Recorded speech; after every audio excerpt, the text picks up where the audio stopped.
Hi everyone, welcome back. I hope you're all doing really well. So this is me trying to film some kind of introduction to a vlog that I'm going to be attempting to film this weekend. I have a very fun-filled bookish weekend ahead of me, and some of my friends here on booktube have said that I should try and vlog it and that they'd be really interested in seeing any footage that I get, which is really kind of them. I've never vlogged before, I have no idea what I'm doing. I feel like the camera is shaking a lot. Am I doing this wrong? I don't know. I'm gonna attempt to film it, we'll see how it goes. You may never see this footage. We'll see. So it's currently Friday the 6th of July, and this weekend me and my boyfriend Cameron are travelling down to London to attend the Man Booker 50 Festival, which I am so excited about. If you didn't know, it is the 50-year anniversary of the Man Booker Prize this year, and because of that there are all kinds of celebrations going on this weekend in London. There are some Man Booker winners who are going to be giving talks, and there are some workshops going on and all kinds of fun stuff. And there's also a special Man Booker 50 prize as well. So a panel of judges basically picked the best winners from each of the 5 decades that there has been, and they're going to go up against each other to win a special Man Booker 50 prize. And so as soon as I heard about all this stuff going on in London, I just knew that I wanted to go. I said to Cameron, can we go down? And he said yes. He actually really does like reading, if you didn't know, and writing as well. So he did want to go for his own reasons, as well as wanting to go to be nice to me. So that's what we're going to be doing this weekend. We are travelling down in about an hour. We're getting into London around 7, and we're staying for 2 nights. We're coming back on Sunday evening, and we're staying with my cousin Dan while we're in London and his girlfriend, which will be really nice. And we're also going to make the most of being down there and visit Cameron's uncles as well. So it's going to be a really busy weekend, but a really fun one, and hopefully I can film stuff and you can come along with me. So that is all the plan. I need to go now and check that we have everything ready to leave, and I'll probably check in with you next when we're in London.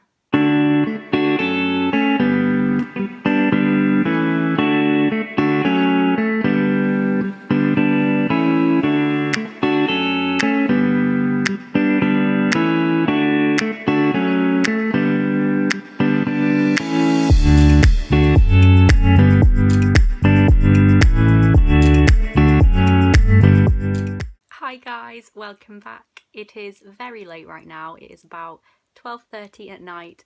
I'm so sorry that I couldn't check in with you earlier. It's been pretty mad since we arrived in London. So our train journey went really well. I got quite a lot of reading done while I was on the train, which was very nice. I'm reading Wolf Hall at the moment by Hilary Mantel because I am seeing Hilary Mantel talk, and I'm absolutely loving it. Here it is. It's really, really good. I'm really, really liking it. I've wanted to read it for a while, so I read a bit of this and it was really good. I really enjoyed it. Cameron was writing on the train. He was getting some work done on his laptop, and I tried to get a really nice, candid shot of Cameron writing, and, well, you saw what happened. So when we got off the train, we basically just met Dan, my cousin, straight away. We went back to his house, we unpacked things, and then we went out for food straight away because it was like 9 o'clock and we were all starving, so I didn't have time to check in with you guys. We went out to a new pizza place. We're in East London, by the way, that's where we're staying, and we went to a new pizza place and it was amazing. And we drank some wine, and then we went for a cocktail. So I'm a little bit tipsy right now, I'm not gonna lie. I've just been for a shower, as you can probably tell because of this. We need to go to sleep because we're going to be up really early in the morning, and it's going to be a really fun day. I'll probably talk to you in the morning before we go out and let you know what we've got planned for the day, because I realise I haven't told you who I'm going to see talk yet. So I'll let you know what our plans for tomorrow are in the morning, and I'll see you guys then. I need to go to sleep and sleep off this wine thing I've got going on. So that's all. I'll check in with you all in the morning and we'll see you then. Good night. Good morning guys. It is now Saturday morning, about 8 AM. I'm all ready to go to the festival. We're just about to go downstairs and have some breakfast with Dan, and we've got a very busy day ahead of us.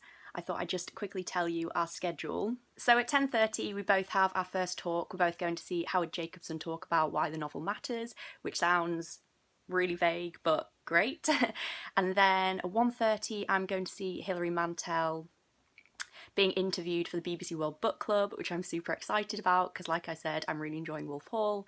And then later on, I'm going to go see Anne Onright and Penelope Lively talk about relationships, family and sex in novels, which are themes I absolutely love in novels, so I'm really, really excited for that one. It's probably my most anticipated talk. And Cameron's going to a couple of kind of workshops at those 2 times about finding literary agents and how to publish your novel and that kind of thing. So we've got very busy days. In between that, we're probably just going to be chilling and looking around the Southbank Centre. And most importantly, almost, I am meeting Jason from Chapter and Verse. He's another booktuber who has travelled all the way from America to come to the festival, and he's also going to the Howard Jacobson talk. He got tickets next to me and Cam, so I'm going to be meeting him, which is super exciting. It's the first time I've ever met a booktuber in real life, and I consider him my actual friend, so that's just one of the amazing things about booktube, isn't it? So we're going to be meeting him. We're probably going to go for a coffee with him after the talk. It's going to be brilliant. So that is the plan for the day. After we're done at the Southbank Centre, we're going to meet Cameron's uncles and get some food and hang out with them for the evening, so it's going to be super fun. I was literally just about to say I need to go now and eat breakfast because Cameron will be stressing. Yes, so I need to go eat my breakfast now and then we can get going. I will go eat and then we can leave. See you in a bit, guys.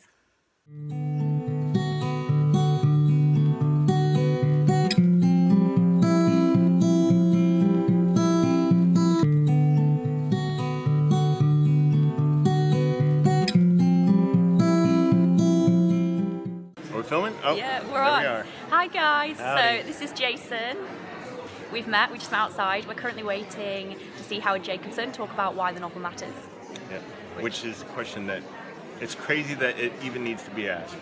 It is, but we'll see what he has to say. Yes. So we're going to try and film some of it. I'll try and record what's going on, but we don't know if we're allowed to, so we'll probably see you outside.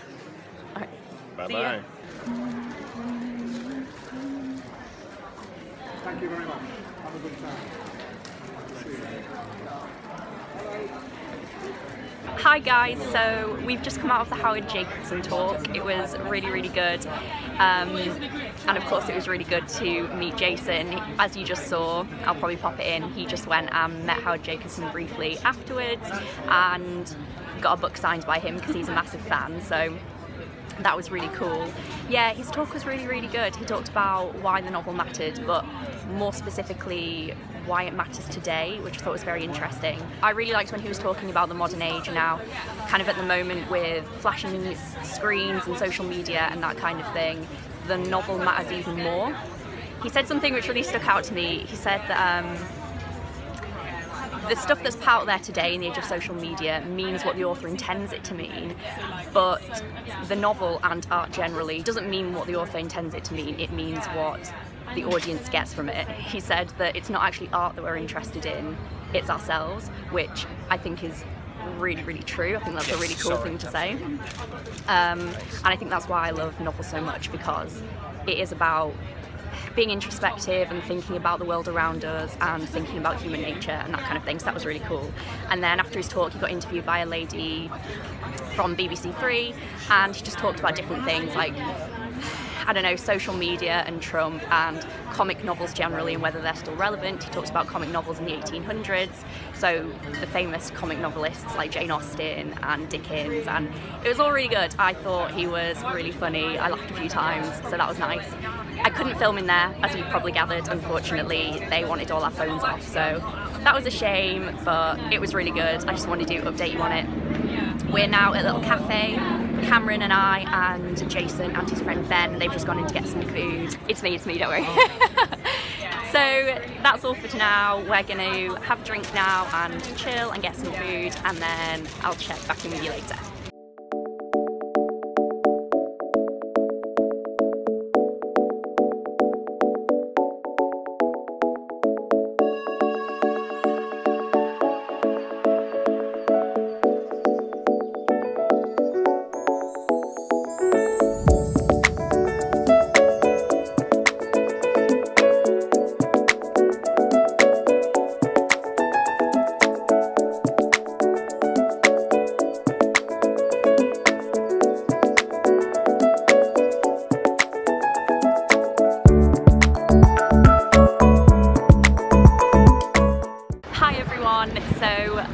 keen to the Hilary Mantel talk, which was amazing.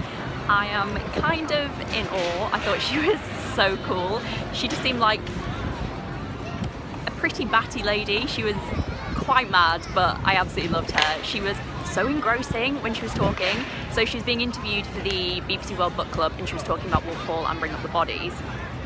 And when she was talking about them, it's made me so much more excited to read them. I'm really excited to get back into Wolf Hall now.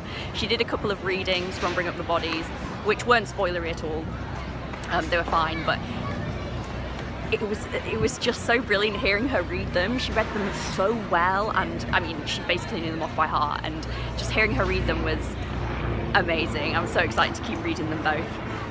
I really enjoyed that. She talked just generally about the books and about all the different research she did to write the books in the first place, and how she's just surrounded by so much things to kind of put her in the mindset of the Tudor time. She says she's got a whole bookshelf of Tudor cookbooks, so she can just kind of get into the mindset of what people were cooking at the time and just everything they were doing. So that was super cool to hear about.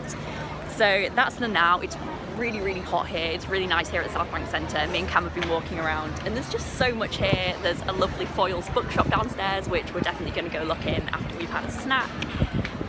It's just great. I'm having a really, really good day. Cameron's been to a talk about how to find a literary agent. We're both having a nice time. We're just sitting in the sun for a little bit, and then probably going to go into the bookshop before our next things.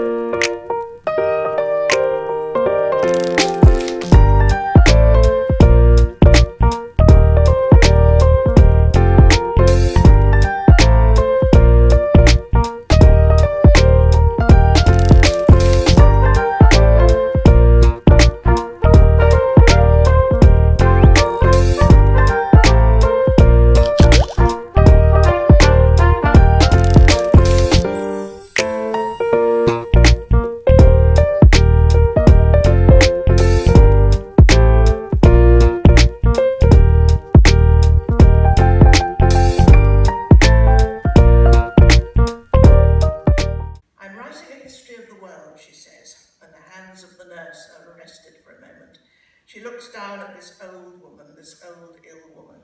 Well, my goodness, the nurse says, that's quite a thing to be doing, isn't it? And then she becomes busy again. She heaves and tucks and smooths. Upsy a bit, dear, there's a good girl, then we'll get you a cup of tea. A history of the world to round things off. I may as well. No more nitpicking stuff about Napoleon, Tito, the Battle of Edge Hill, Hernando Cortez. The works this time, the whole triumphant, murderous, unstoppable shoot. From the mud to the stars, universal and particular, your story and mine. I'm equipped, I consider. Eclecticism has always been my hallmark. That's what they've said, though it's been given other names. Claudia Hampton's range is ambitious, some might say imprudent, my enemies. Miss Hampton's bold conceptual sweep, my friends.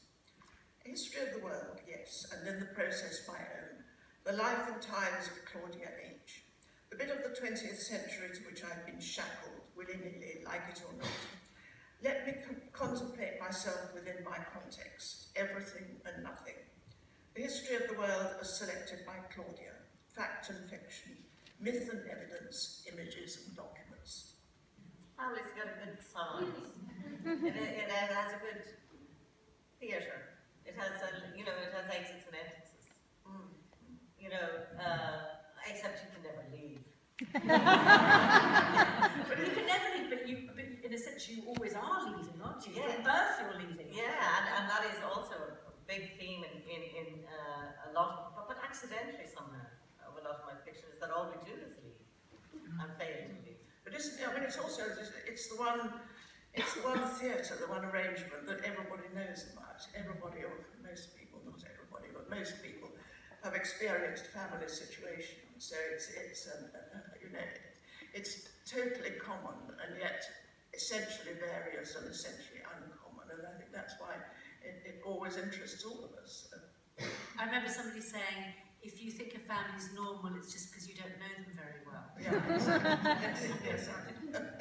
I'm very interested in the difference between the love you choose, or that chooses you, some way. And the love that you don't choose. What is it to love people when you've no choice whether to love them or not? And that really interests me, the difference between romantic and genetic love. And I try and get away from it, and I end up back in it again in the next book, family again, you know, or this reluctant love. Penelope, so should fiction speak to this current political moment? I think you're talking about Me Too, are you? And it's a revival, a renewal of feminism, I suppose. Is this a theme that fiction should be dealing with? Well, yes. What fiction should be doing, and does do, and always has done, is reflects the society from which it springs. So that it's always, you know, it tells you about a time and a place. So, you know, if you want to know about the 19th century, you go to 19th century fiction. If you want to know about 19th century attitudes and behaviour and assumptions and so forth, you do that. So, and that certainly would, you know, would embrace anything of nowadays. So that the political issues of that kind, or the issues of the day, are almost bound to creep into a contemporary novel. I mean, the characters in a novel today are going to have views and opinions which will be prompted by the events of the time, what's going on. So the sort of short answer to that would be yes, but sometimes not absolutely deliberately. I mean, the last thing I think any novel ought to be is a polemic. It shouldn't be a sort of polemic about this is how you should think, this is how you should behave. Rather more, it should be that the issues like that should be creeping in to do with the behaviour and the lives and whatever is happening to the characters. So I've just been to the Enright and Penelope lively talk about families, relationships and sex in novels, and it was absolutely amazing. As you saw, I got a little bit of footage. They didn't actually say at the beginning of this talk that you weren't allowed phones, so they didn't technically say it, so I sneaked a few little shots, which was probably a bit cheeky, but I did it anyway. I got Penelope Lively reading an excerpt from her book, and they talked about why somebody was just looking really weirdly. They talked about why they discuss families in novels and why that's important, and about whether books should kind of reflect the political climate in terms of love and sex and those kind of things in the contemporary day. So that was very interesting.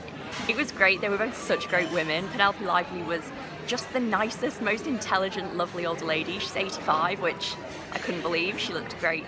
And Anne Enright was just amazing too. So intelligent, so funny. This is us done now for the day at Southbank Centre. I'm just waiting for Cam to come meet me.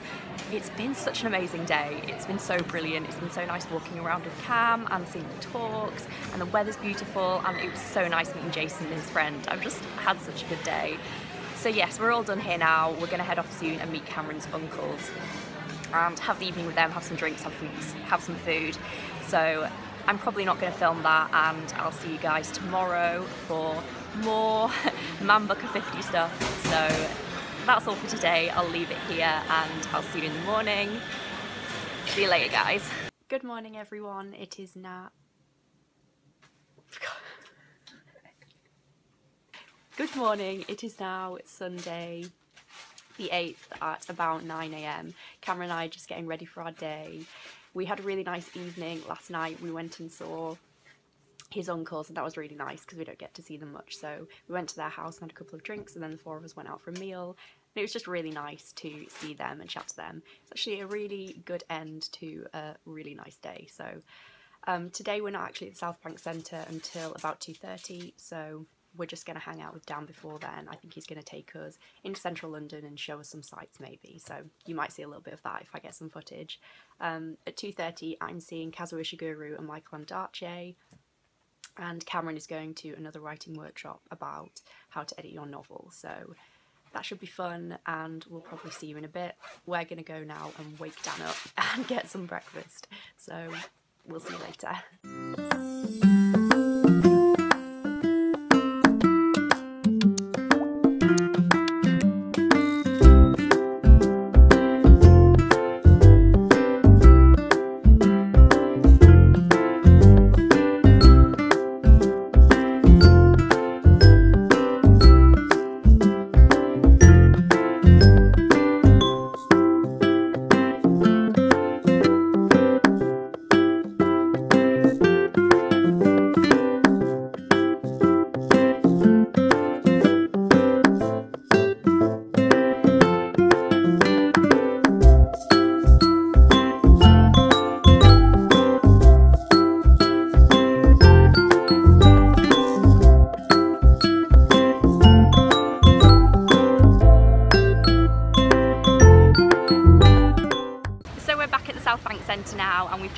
around the food stalls.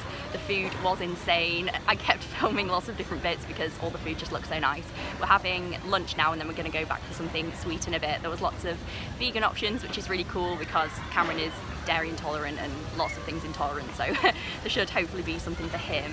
So I got a halloumi pitta filled with veggies and some kind of sauce. It looks really, really nice. I'll let Cameron show you what he got. Sorry about that.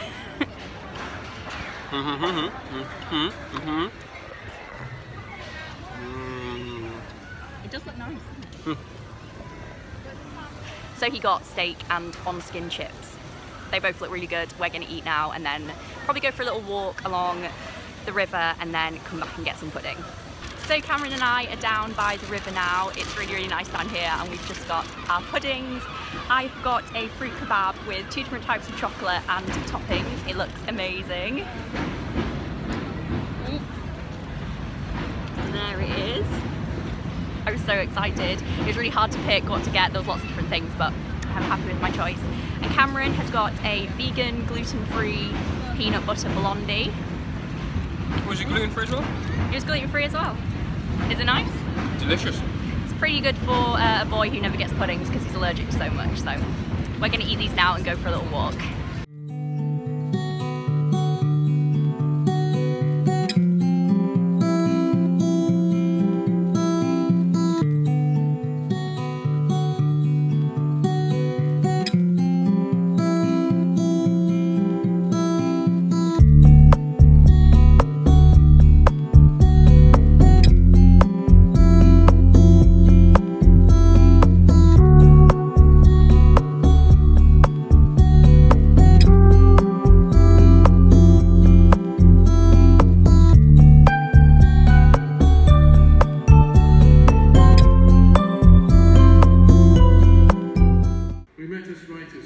When I was visiting Toronto, and you had this odd habit of phoning me and Lorna up in the morning to make sure we were all right in Toronto. Well, we thought you were very worried. You always seemed worried. But I think also we met when we went to Australia and New Zealand. Yeah. That was a longer trip. And you were writing Remains of the Day at that time. Well, in fact, Michael was present when we chose the title of Remains of the Day. And then you had another title, Sirloin. It was kind of Sirloin, Conan, a Juicy Town. That wasn't you. But it was you. But you had, it was at that session that a Dutch writer, Judith Hesberg, came up with the title The Remains of the Day, which was a spontaneous translation of Freudian Tages Restus or something like that. Perfect.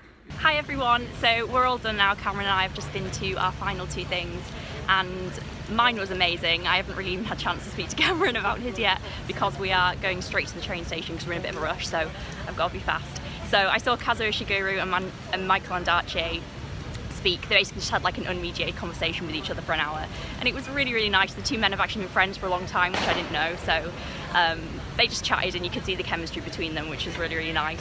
They just talked about the arts generally and writing as an art form and how it kind of differs and is the same as other art forms like modern art in terms of like painting and I don't know, music and lots of other things, and they talked about the childhoods and how they got into writing and lots of really cool stuff. It was really, really, really nice.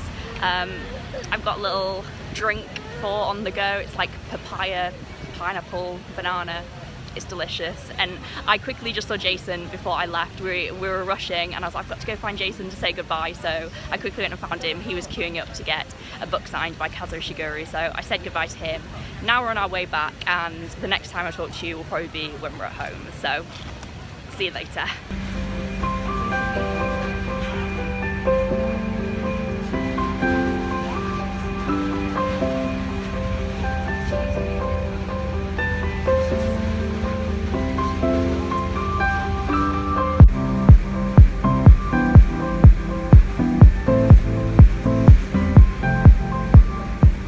Hi everyone, so it is now the next day. It is Monday, it's about 10 AM. Getting home last night was a bit of a nightmare, I'm not gonna lie. We had a cancellation on our train and then we had to book new ones and they were really expensive. we're going to try and get a refund, but it's kind of funny, if you know Cameron and I, that our trains end up getting cancelled, because while most people think of cancellations as a rarity, we just have the worst luck when we're travelling together. We basically got stranded in like Paris last year and a million things went wrong, so it's kind of ironic that this happened to us, but it was fine. We were so exhausted when we were on our way back. As you saw, actually both of us ended up falling asleep at different points on the train, and both of us, without the other person knowing, thought it would be cute to film the other person asleep, so we both did that. We were both exhausted when we got in last night, so we just showered and basically went straight to bed. So I just thought I'd film the little outro this morning. I hope this vlog has gone well. I feel like it has. I feel like I got quite a lot of good footage, and I hope that it represented the weekend well, because I had the most amazing weekend. I just had, honestly, the best weekend I've had in such a long time. It was so fun, and I hope that came across in the vlog. If it didn't, at least I'll know when I look back on it that it was that weekend and it was great. So I just had the best time. It was so great. I loved the Southbank Centre. I loved being there by the river. It was beautiful. The buildings were beautiful. I loved going to the talks, just seeing so many authors who are genuinely just inspirations for me. I'm just in awe of them. They're just amazing. Seeing them just talk about their work was brilliant. And just being surrounded by so many people who love books as much as me. Maybe not as much as me, but a lot. Just being surrounded by like-minded people, that was just amazing. I just really felt at home there, and kind of like it was my place. I don't know, it was just amazing. And just sharing the whole weekend with Cameron, obviously, that was so much fun, and getting to see our families who we don't get to see a lot, that was so great. It was so cool to spend some time with them. That just made it even better. And of course, meeting Jason was genuinely a highlight of the trip for me. He's just such an amazing man. I'm so glad we became friends. It's so funny that we just both happened to create our booktube channels at the right time, that we are now friends and have met. That's just mad, but I'm so glad we did. He is truly a great man, and I'm really happy to call him my friend, and hopefully we will see each other again in person in the future. So that is it for this vlog. I'm really glad I attempted to vlog it. I hope it was interesting or fun for you to watch, even though I didn't really manage to get much footage of the actual authors. Hopefully you enjoyed me talking about the authors anyway, so thank you so much for watching, everyone. Please let me know how you thought the vlog went, if you have any tips, because potentially I will do another vlog in the future. So thank you so much for watching again, guys. I really, really appreciate it. I hope you've all had very good weekends too, and I will see you next week with my next video. Bye.